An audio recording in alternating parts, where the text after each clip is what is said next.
Queridos irmãos e irmãs, nós estamos no início do ano. Nós tivemos há pouco tempo a oportunidade de nos prepararmos e celebrarmos o Natal do Senhor. E faz ainda ecoar em nossos ouvidos aquela palavra de João Batista: é necessário que ele cresça e eu diminua. Ou seja, a missão do cristão é sempre apresentar Jesus Cristo como Senhor, como Deus. Há 2 domingos atrás, quando nós celebrávamos o batismo do Senhor, diz que houve uma manifestação, que a palavra de Deus chama de teofania. O céu se abriu e do céu ouviu-se uma voz: este é meu filho predileto, meu filho amado, escutai. Então, queridos irmãos e irmãs, é a própria palavra de Deus nos exortando, nos convidando a dar importância a Jesus. Como que está a sua vida? Como que está a sua família? Como que está o seu ambiente de trabalho? Aonde, queridos irmãos e irmãs, nós vivemos e convivemos, como que nós estamos dando testemunha desse Jesus? É justamente sobre isso que a liturgia desse final de semana vem nos falar. Vem nos falar da importância da palavra de Deus, da importância da vivência da comunidade e quem de fato é Jesus, qual a sua missão, o que ele veio fazer no nosso meio. A palavra já vai responder a isso, dizer que passou entre nós fazendo o bem. Quando nós olhamos para a cruz, o escândalo da cruz, nós não compreendemos a lógica humana. Como pode alguém que veio com a missão de resgatar, de salvar, de curar, alguém que fez tudo como nós, menos o pecado, alguém que passou entre nós fazendo o bem, foi parar no sacrifício de cruz? Porque muitas das vezes, e o prólogo do Evangelho de João vai dizer isso, ele veio para os seus, mas os seus não o receberam. E às vezes, queridos irmãos e irmãs, somos nós que precisamos afirmar a nossa fé, o nosso compromisso batismal. Somos nós que somos convidados a dar testemunho de Jesus na igreja, evidentemente, mas a nossa missão testemunhal, ela começa quando nós voltamos para casa. É na nossa vida, é na nossa família, é no nosso ambiente de trabalho, de lazer, que nós somos chamados a dar testemunho. Eu não sou só cristão, eu não só professo a minha fé no domingo, na missa das 8h30. Não. Padre Rafael, eu sou cristão todos os dias. Eu sou cristão como esposo, como esposa, como filhos, como patrão, como empregado, como amigo. Eu sou cristão em todas as horas. Evidentemente, queridos irmãos e irmãs, que existem lacunas. Nós somos propensos a falhas, nós somos tomados de limitações, mas quem é que nos fortalece? Quem é que nos consagra? Quem é que nos unge? Quem é que nos inspira? Quem é que nos fortalece na caminhada de testemunho? É Jesus. Então, por isso que a palavra desse domingo é muito importante. Olha só, o povo de Deus, antes de mais nada, para a gente compreender a palavra de Deus, a gente vai compreender nessa ótica, a partir desse viés. O texto, fora de contexto, serve de pretexto para não entender o texto. A gente, para entender a palavra de Deus, a gente tem que entender o que a palavra de Deus está dizendo naquele tempo, naquela época, para aquelas pessoas. A primeira leitura de Elias está falando que Ele reuniu o povo. A gente deveria perguntar por que Esdras resolveu reunir toda a cidade para ler a palavra. Aquele povo, queridos irmãos e irmãs, há pouco mais de 100 anos, eles tinham voltado do período de exílio, de escravidão. Eles estavam numa terra onde eles não podiam cultuar o seu Deus, onde eles não podiam fazer a experiência de Deus. Eles eram escravizados. E agora, voltando para a cidade de Jerusalém, a cidade referencial para todo o povo judeu. Por exemplo, quando a gente fala aqui no Brasil, qual é a igreja referência aonde todos nós gostamos de ir, pelo menos uma vez ao ano, ou de vez em quando, vocês vão falar que é onde? Aonde? Aparecida, né? A gente até fala Aparecida do Norte. A cidade de Jerusalém era parecida para eles. Eles, depois de um período distante, longe da cultura, do povo, da família, eles voltaram para Jerusalém. Mas chegando em Jerusalém, eles encontram a cidade de Jerusalém totalmente devastada. O povo já não rezava, o povo já não ouvia a palavra, o povo já não convivia, o povo já não dava testemunho, todo mundo queria viver a vida do seu jeito. Nós sabemos que isso não funciona. Se cada um resolver viver a vida do seu jeito, vai dar confusão. E eles voltando para Jerusalém, Esdras, vendo toda essa situação, resolve reunir o povo e ler a palavra.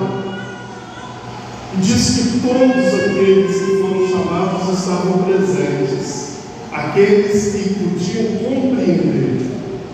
Não é diferente hoje. Hoje eu sei, nas nossas casas, nas nossas famílias, nos nossos ambientes de convivência, nós convivemos com pessoas que não vêm mais à igreja. Nós convivemos com pessoas que não dão importância mais à palavra de Deus. Nós convivemos com aquelas pessoas que falam assim: eu não vou à igreja porque eu rezo em casa. Eu não vou à igreja, às vezes não reza, não. Porque se rezasse, não tem igreja. Mas nós que estamos aqui, nós que somos chamados a dar testemunho desse Jesus lá fora. Essa palavra, ela deve tocar no nosso coração, a levar-nos a uma transformação, a uma mudança de vida. A palavra de Deus, ela tem, meu irmão, essa força de mudar a nossa vida. Nós estamos no início do ano, nós queremos um ano diferente, nós queremos mudar, nós queremos transformar. Eu quero tirar vícios e costumes que não têm me ajudado a viver bem. Então, aproximar-se desse Deus, ouvir a sua palavra, deixar que a palavra de Deus, de fato, transforme o nosso coração. Santo Agostinho, ele tem uma frase que diz assim: inquieto está o coração do homem, do ser humano, enquanto não encontrar-se com Deus. E às vezes é isso mesmo. Às vezes a gente vive inquieto, confuso. Às vezes a nossa vida não está do jeito que nós gostaríamos que estivesse. Por quê? Ainda falta da gente ter essa obediência à palavra, ouvir a palavra. E Neemias vai dizer que quando Esdras lia a palavra, o povo se encantava, o povo chorava. É quando nós estamos distantes daquilo que é para nós, quando nós nos aproximamos, a gente sente. Enquanto a segunda leitura, queridos irmãos e irmãs, vai falar de forma metafórica, fazendo uma comparação, vai falar do corpo e dos membros do corpo com a igreja e seus membros. Está falando da igreja, está falando de quem? Está falando de nós. Quando fala que o pé não pode ser mão, a boca não pode ser ouvido, os olhos não podem ser joelho, etc. Mas que todos no corpo têm a sua função e que devem ser cuidados. Está falando do corpo que é a igreja. Quem é o Senhor da igreja? Jesus. Jesus desse corpo santo, desse corpo místico que é a igreja. Somos nós, todos nós, o padre, os leitores, os ministros, os apóstolos, o pastoral da colina. Cada um de vocês faz parte dessa igreja. E na igreja de Cristo, queridos irmãos e irmãs, e deveríamos aprender isso, viver e testemunhar isso. Não existe ninguém mais importante que o outro. A pessoa que tem mais notoriedade na igreja é quem? Humanamente falando, o Papa. O Papa. Mas quando o Papa fala dele, ele fala assim: servos dos servos de Deus.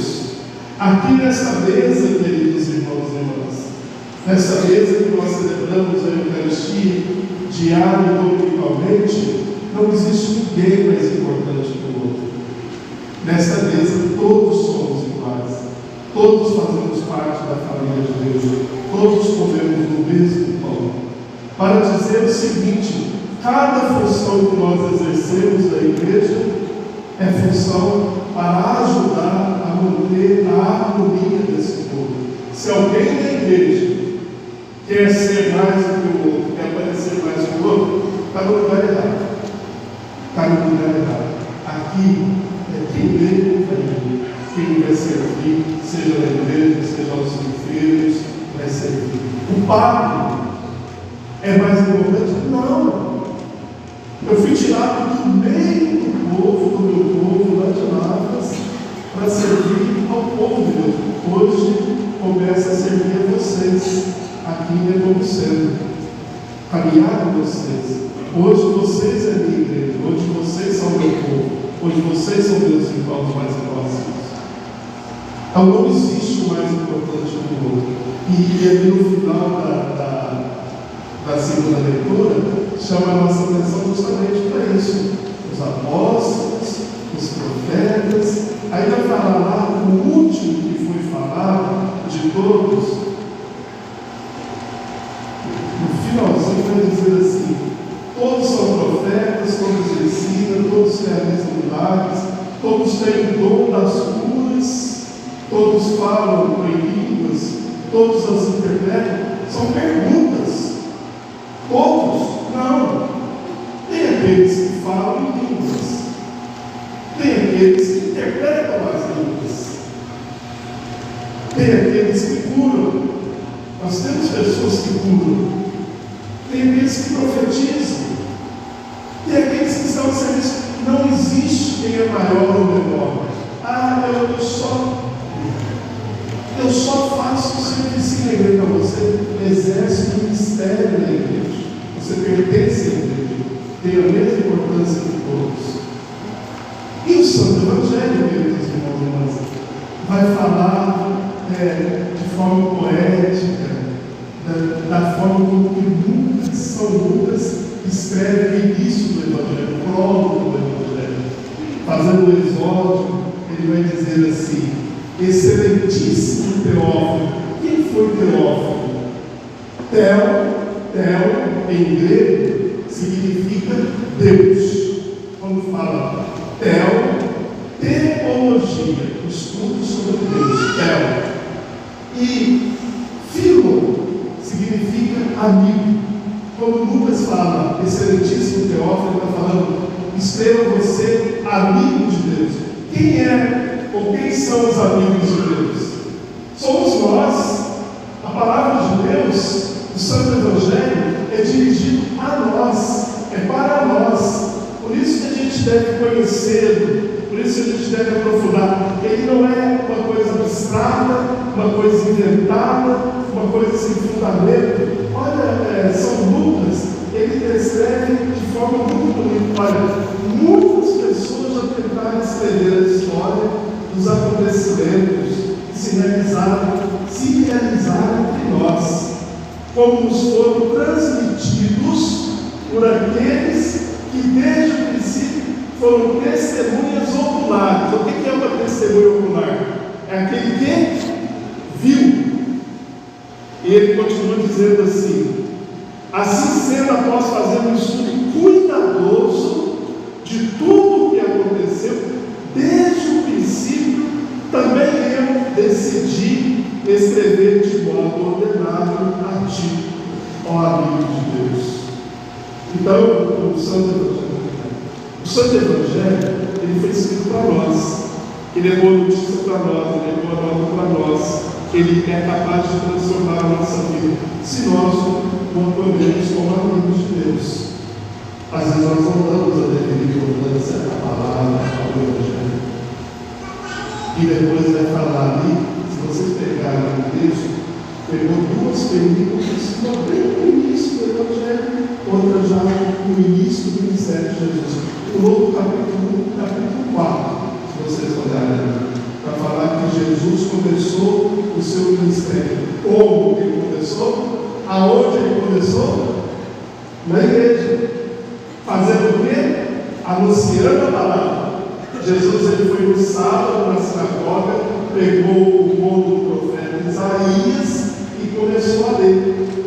E disse às pessoas ficavam todos olhando para ele, extasiados. Olha a autoridade dele, olha como que ele fala, olha como que as suas palavras tocam o nosso coração. Olha como que ele traz para a nossa vida esperança. Nós estamos no ano santo, da esperança. Olha como que quando o nosso Senhor começa a falar da palavra, ele está falando para mim. Eu vim libertar aqueles que são cegos, os escravizados, os que são explorados, oprimidos. Foi para isso que o nosso Senhor veio, meus irmãos. Então a palavra desse domingo, ela serve para nós o quê? Para retomarmos. Então, hoje é o 6º domingo da palavra de Deus. Há 6 anos nós estamos celebrando a palavra de Deus. Foi uma data escolhida pelo Papa Francisco para dizer o seguinte: a importância que a palavra deve ter na nossa vida. Então, quando você chegar em casa, se precisar, procura a palavra de Deus que você tem. Você vê, gente? Tem palavra? Tem a Bíblia em casa? Quem tem, levante a mão. Que bom. Pegue sua Bíblia. Se ela estiver no lugar que você faz tempo que não vê, coloca no lugar de prestar. Mas não como enfeite. A Bíblia não é um objeto de decoração. A Bíblia é para ser lida. Ah, mas eu não entendo. Por isso existe os irmãos, por isso existe a igreja, por isso existe o sacerdote. Se o padre não souber ajudar, com certeza o padre vai procurar saber melhor, vai ensinar melhor. Tá bom? Amém, gente? Amém. Nós vamos agora professar a nossa fé. Nós não vamos professar o folheto. Nós vamos rezar aquele credo apostólico, que é o mais curtinho, que todos sabem de qual.